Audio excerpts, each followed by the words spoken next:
Welcome into the 615 Sessions podcast here on this Friday, December 20th. That beautiful bald in front of you is Paul Kaharski of paulkaharski.com. You can hear him on 102.5 The Game from time to time. You can hear him on the Paul Kaharski podcast. It's been a while, Chief. How we living, brother? I'm living well. Thank you, Buckaroo. How are you? I am excellent, or as good as one can be at the tail end of a 3-11 season that we are getting ready to diagnose and dissect, I guess, here on the heels. To retweet, but I'm not seeing it to retweet. Okay. Well, I will text the proper authorities and make sure that is sent your way as soon as it is out there and available. But might as well get it out there.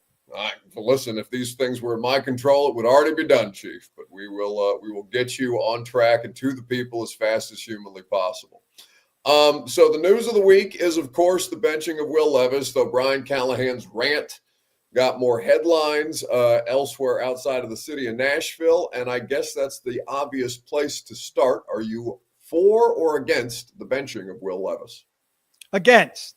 I don't see what's to be gained really by watching Mason Rudolph play for this team. I understand you can make a decision kind of in-house that you don't think much of what's going on, season-ending decision and all of that. But if you've got 3 games of inventory here for quarterback play, it makes more sense to me to use it on Will Levis for next season's backup, for a guy you'd like to ship out in a trade, which I think is unlikely. It just, the whole season's been about getting as much Will Levis experience as you can. I don't see what changing course on that does for them at this stage right now. We all know what Mason Rudolph is. And I'm surprised really how much fan support there is for it, especially given the fact that a lot of those same fans have been pro-tanking at this time, and I'm anti-tanking, but their best chance to lose certainly is with Will Levis at this stage.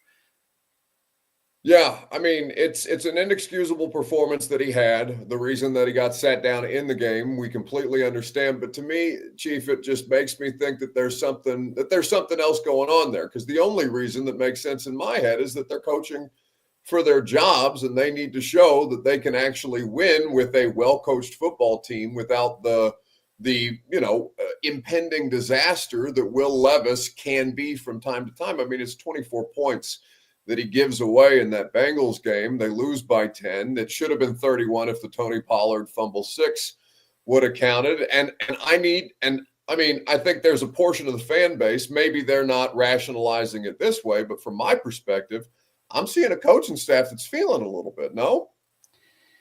Yeah, probably. I think maybe more internalized than externalized, though you never know what's going to happen at the end. Strong sense I'm getting at this point is that they're not going to be the big change that or changes that people would like to see. But we know 3 weeks from the end that doesn't necessarily mean much, because things for Amy Adams-Strunk can change very quickly, and especially with the season-ending game being against her be-hated Texans, with her team in Oilers uniforms and with the oil rig on their helmets. The Texans have already clinched the division. It could be likely that their playoff seeding is lined up, and that game could mean nothing to them. But if the Titans put up a dud in that one, and that's fresh of mind, who knows what kind of influence that is for her. I don't think people have done a great job this year by any means. I don't think they've done a good job. I think they've done a poor job.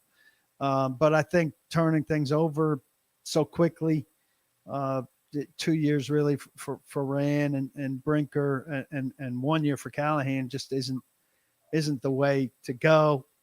Fighting through things with some continuity is a better route in the NFL, generally speaking. And I think that's what they will do. I think there's a hell of a homework period for the coach and his staff, what's left of it. I think there will be some changes. But, I mean, he's got a lot of work to do to self-correct in the offseason if he has the offseason. And Carthon's got another load of personnel that he has to add, and a load of personnel issues to fix. Headlined now by quarterback, which is a whole new level of pressure. Well, and God knows we'll have all the time in the world to talk about what on earth they do this offseason, where you're seeing Kirk Cousins get benched. He's probably going to be out there and available, and that may be one of your best options, a Kirk Cousins at 36 years old with dead legs. I mean, if Ryan Tannehill, I know, is hanging out here locally still with his kids in school, I don't know. Derek Carr, I think Derek Carr and Kirk Cousins could be the two primary options. Carr a little bit younger, Carr healthier, Carr connected to Callahan from time together. I think Carr good enough that you could pick him up, put him down in a Callahan system, and say this thing should work. This plus what the team does at right tackle, at wide receiver, at right guard, maybe at tight end. This combined with that should prove that your offense can function and be better. And if it's not, then you've hung yourself, so to speak. Yeah, and we know that that's no sure fix based on the way that Carr performed this season. Obviously, injury is what ultimately shut him down with that. Oh, his numbers are better. Sorry to interrupt. 15 touchdowns, 5 interceptions, and I think his average yards per attempt is over 7.5.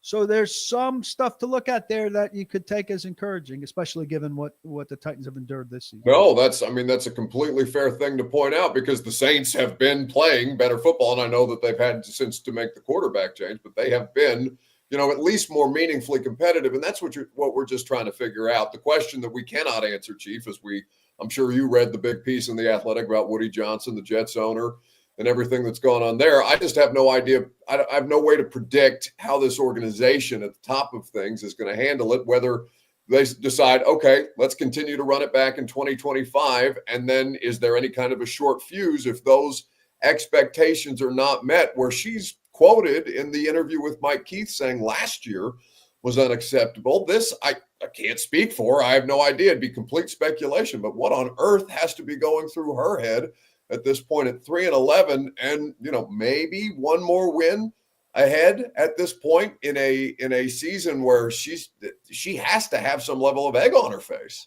Yeah, I mean, she looks foolish. What's gotten better? Probably the relationships inside the building have gotten better. And when you prioritize something like that, and it doesn't come with any related success in terms not just of wins, but of some kind of steady progress that they could point at and shout at. They had 3 games there that were decent, with the loss to the Chargers, the loss to the Vikings, and the upset of Houston. But the 3 games since have been crap. And so it looks very much like an outlying 3 games. The 2 10-point losses are still 10-point losses. And so it looks like a team that pulled off a divisional upset, which divisional upsets happen all the time.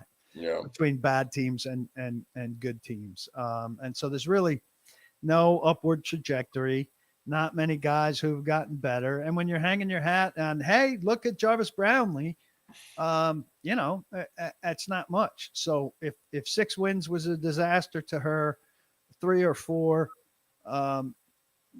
with a new and redesigned regime has to sting. And I don't know if we'll hear from her at all. I mean, we should hear from her people, but the best we're going to get from her is another hostage tape with Mike Keith, and people aren't going to be satiated by that. I am so happy to know that I wasn't the only one calling that a hostage video last year, because that was not a well-received joke as far as the organization went. But I mean, that's what it is, man. And listen, we understand that owners do not have to be held accountable. I mean, it's nice when they are held accountable on these things, but that's not necessarily the name of the game, even though that there should be some level of public pressure, media pressure, and there has been. So when it goes from let Rand cook to Amy must sell, I think the PR strategy should be better than, hey, let's move her from this closet to that closet to this covered passageway. Yeah, no, I mean, because you're to your point from not hearing from her, but hearing from her people. as you said, there were plenty of extensions of her out there talking on my radio station, certainly, that were, and on their platforms, whether it be the OTP or any other kind of team-centric media that way, that were doing a lot of this upselling, which I think is why this thing for a fan base would feel significantly worse. It's a perfect storm of things. They're asking for more money for the stadium. That just happened to coincide with the way that the season cratered. And they're tired of pointing fingers at the quarterback who's now on the bench, so he can't be your meat shield. They're looking upwards at the people running this thing and then reading in The Athletic about an owner who lets Madden ratings make decisions on trades. Yeah, well, I mean, she could take heart that there's an owner out there that is looking worse, at least one. But, I mean, you've hit on a lot of this stuff to your credit. The kind of check every box attitude that we heard about doesn't compute with 3 wins through 14 games. And somebody's got to say something about that, or it looks like they're blind mice. Yeah. Now to the point of Callahan, because he's the one who's out there the most often. It's part of the coach's job. It's in their media contracts that they're going to speak to us as often as they do, whether it be Rand or Amy, who are much less visible. Even though I'm pretty sure Carthon said he was going to try and be more visible for the fan base last year. If I'm not quite mistaken. some effort. Well, they had that one conversation with Nick Suss, and I would say that it backfired. Yeah. They were saying they were losing because the ball wasn't bouncing in their favor. You know what? Maybe a good decision then to lay low for the immediate, given how things have gone in the aftermath of that Detroit game. I'd forgotten about the ball bouncing a certain kind of way. Callahan did make headlines this week. A question that Easton Freeze asked him about the team being soft. If it's not too big a bother to you, Chief, I will play that clip for the audience here. Sure. Did you respond to that idea? I mean, you really want to get me going today? Yeah, I think, to be honest with you, I think it's complete and total bullshit, if you want my honest opinion. These guys are tough fuckers, man. They go after it every day. They play hard as hell. And there's at no point have we ever put on tape at any point this season that this is a soft football team. Like, I can't even wrap my mind around how that would even be a conversation. I mean, just because we don't win games doesn't mean we're soft. These guys play their ass off. They play hard. They play physical. You can ask any team that plays against us that when they come off the field, they know they played us. Yeah, that makes me relatively angry that would be some presumption. That means you just don't watch the shit. You don't do anything about it, that you don't know what you're talking about. You don't know what you're looking at. So I'm not going to stand for anybody calling this football team soft. I think that's bullshit. So if there's opinions out there that feel that way, then they don't know anything about NFL football. So I'd like you to walk in there and call one of these guys soft and see what happens. This is not a soft football team at all, mentally or physically. And I think one of the things mentally that's really been impressive about the team is that the way that they keep fighting through the way that this season has gone. They've not shown at any point that they're not up to the task. They come out every day and work. They have. I mean, you're gonna really get me going now. I mean, these guys come out here and they do everything possible to win games. And if there's any assumption anywhere that's outside of this building, again, we don't focus on all those things, but there's no possible explanation to say that this team is soft any way, shape, or form, mentally or physically. And the way that they go about their work it's insulting to me, to them, to everyone that works here. So I'm not that no chance ever in hell would I ever admit that to be the case, and neither would anybody in this locker room. So you can kind of shove that one right up your ass, to be honest. So. They've shown in virtually every second half that they're not up to the task. So I think he's going overboard there. I understand him defending his people. It is not a mentally tough football team. Peter Skoronski said it himself at the end of October. Hey, we reached the turning point in the game, and we don't live up to it. We don't match up to it. Physically untough. I mean, he's basically called Nick Petit-Frere not physically tough enough. And in terms of saying it to their faces, we've had conversations. I think you've been part of conversations that we've had with Nick Petit-Frere where we've kind of asked him about his physical toughness. Yeah. And the way to it doesn't make a team tough that they're scarier and more physically imposing than reporters who might ask them about it.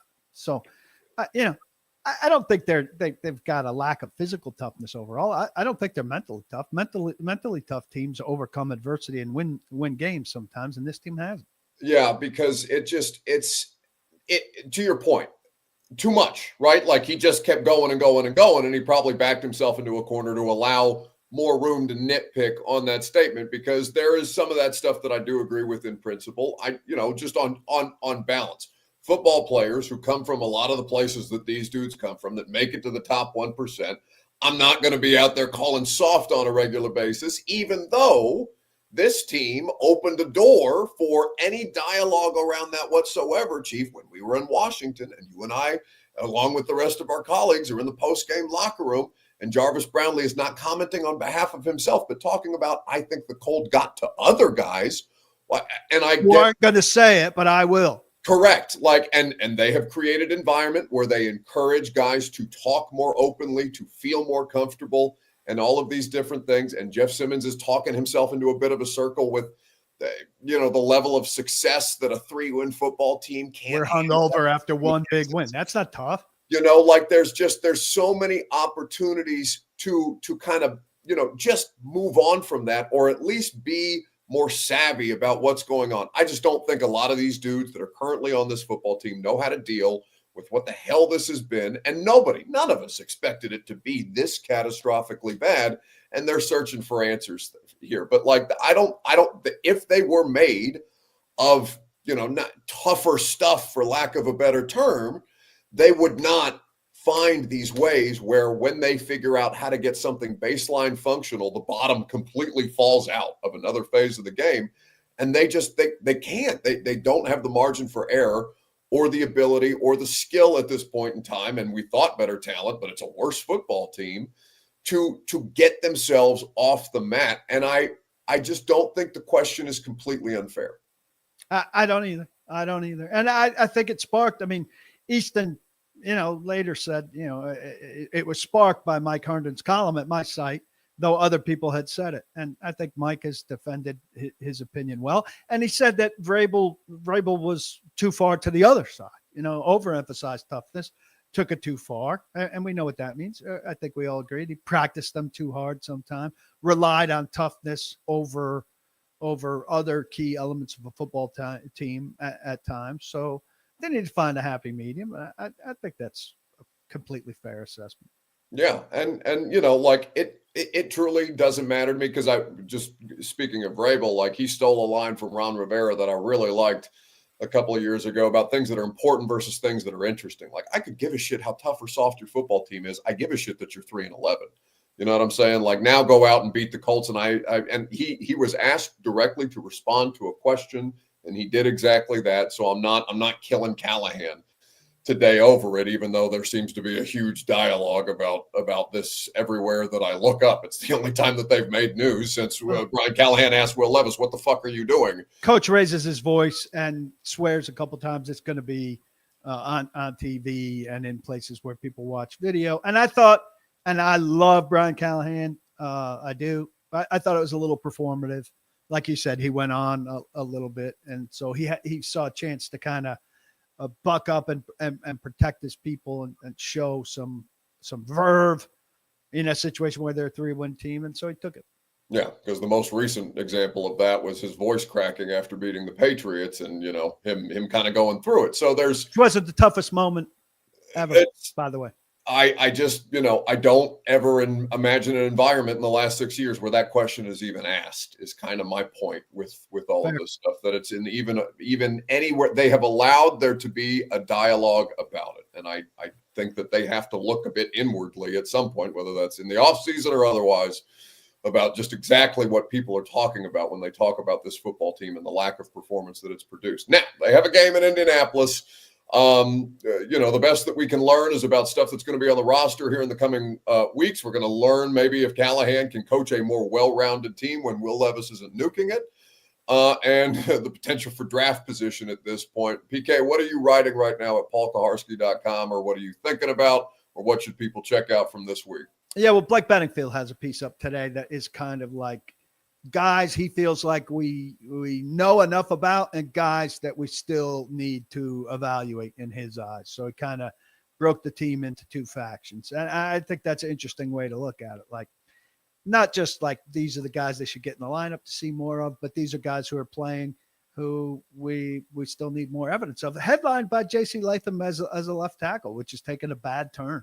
And I think most of us think like, hey, he's going to be all right at left tackle ultimately, but it would be awfully good if he finished with 3 good games against teams that, off the top of my head, do not have Houston will be tough if they're playing their people, but these next 2 games, and Jacksonville's got a good passer. Indy's not. The Lobster kid is good, honestly. Yeah. Like, it's no cakewalk. But it's second time around for him, right? Yeah. So he's going to see people he's seen before. Indianapolis is not great up front. So here's a chance to have 2 good games and fare better against Houston than he fared the first time. And quiet down the rising opinion that, hey, they got themselves a guy they need to move back to right tackle and they need to address left tackle. I don't think they're thinking like that in-house, but he's allowed a lot of that to creep up. And here's a chance for one of their most promising players to go out and quiet down an issue that's bubbled to the surface here. And so that and a lot more from Blake at paulkuharski.com on the piece leading into the game. Yeah, and he's kind of had his rookie season a bit inverse where, there was some up and down at the start. Then he had a really, really strong stretch against quality defenses. And now that's obviously not bottomed out. That's too extreme, but it's definitely take a downturn, to your point, in the last 3 weeks. And you'd like to see him rebound. There'll be a Paul Kuharski podcast after the game in Indianapolis on Sunday, as is the case. Usually PK and I are racing to find a booth to see who can get online faster and get those things done. So I spend a little bit more time crafting what I write. So you usually beat me to get on. Also because you leave town at like 6 p.m. and I get to the hotel at 9 p.m. So slight differences in our approach. At 3 and 11, maybe they give me a little reason to stick around longer next year. I don't know. It's been tough sledding at this point. Buck in the third quarter is grabbing a soda, gathering his stuff, and say, "I'll see you guys back in Nash Vegas. I got a flight to catch." Buddy, Washington, I didn't even have to make it to the third quarter. I was taking a walk to get my steps in the third quarter by the Washington game. Listening, catching the rest of the game on Titans radio. We're like, well, why'd you bother coming? Say hi to the monuments. Buddy, I appreciate your time as always. Hey, always fun. In Indy.